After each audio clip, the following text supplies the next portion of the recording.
it was over. No one in the Foundation, from the lowliest security guard to the O5 Council, could quite explain exactly what was over. If they were to hazard a guess, a likely answer would have been everything. It was generally agreed that the first one to notice this was Dr. Viktor Balakarev. Dr. Balakarev, though a veteran of many a dangerous experiment and not one to be easily surprised, couldn't believe what his eyes, or rather his high-powered telescope, were telling him. What Dr. Balakarev couldn't quite believe was that a routine scan of the Crab Nebula revealed nothing but empty space where a rather conspicuous and rather hateful star was supposed to be. The alarm was raised, a dozen more telescopes were commandeered from various facilities and agencies, and there was no small amount of shouting and running around. The star, however, stubbornly refused to appear, despite Dr. Balakarev's insistent claims that a star isn't a bloody remote control. You don't just lose it. The next one to experience this strange lack of all things strange was D682-1356, though he couldn't quite appreciate the magnitude of the occasion. He didn't know he was supposed to be the bait in what most assumed would be just another futile attempt in an endless series of failures. D682-1356 also didn't quite know what to feel when he entered the armored vault to discover nothing more than a badly mangled skeleton when the acid bath was stopped. So, what do you guys want me to do with that? You have a bone to pick with me or something? Heh. The joke was lost on the assembled researchers who now had more important things to worry about than D682-1356's poor sense of humor. So began the end. When SCP-294 was prompted to produce a cup of joe, it made a serviceable cup of cappuccino, which utterly failed to contain any D-class flavoring. In SCP-1981, Ronald Reagan spoke only of evil empires and managed to keep a perfect complexion throughout his speech. SCP-902 was opened and discovered to be empty, and no one could quite remember why they feared it so much in the first place. SCP-076 was found to be similarly empty, though no one forgot what scared them about it. When SCP-1867 was asked if it realized it was a slug, it didn't think for a second to object, since it very clearly was. Besides, it didn't understand the question. SCP-085 was gone from its canvas, and its inky plains and fields felt bare and empty without the presence of the young woman who once inhabited them.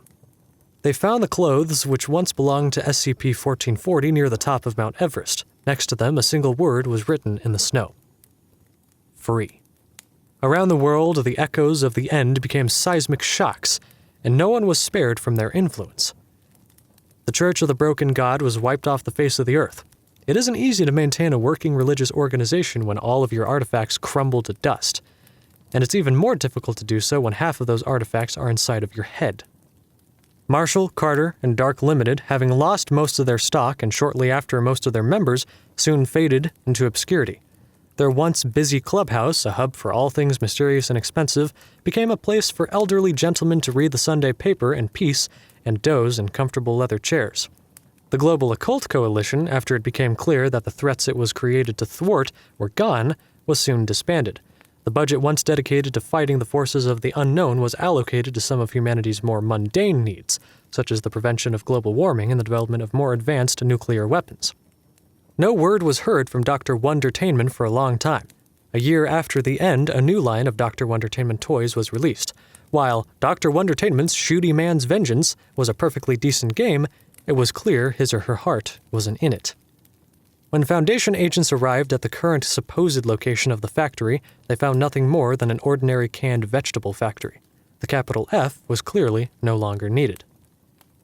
The Serpent's Hand lost a considerable number of its members, and with no cause to rally behind, was destroyed by the Chaos Insurgency. The insurgency itself soon tore itself asunder like a mad dog biting at its own innards. Very few were left to be caught and executed by the Foundation. The members of Are We Cool Yet never did become cool.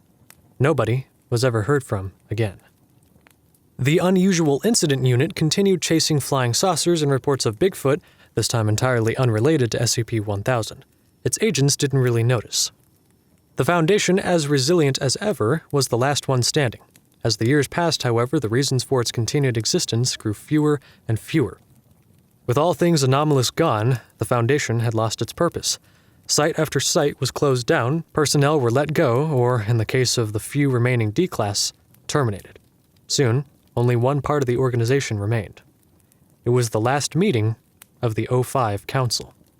There were no heartfelt speeches or commemorative plaques, because even at its end, the O5 Council was a serious body of men and women who didn't muck about with nonsense.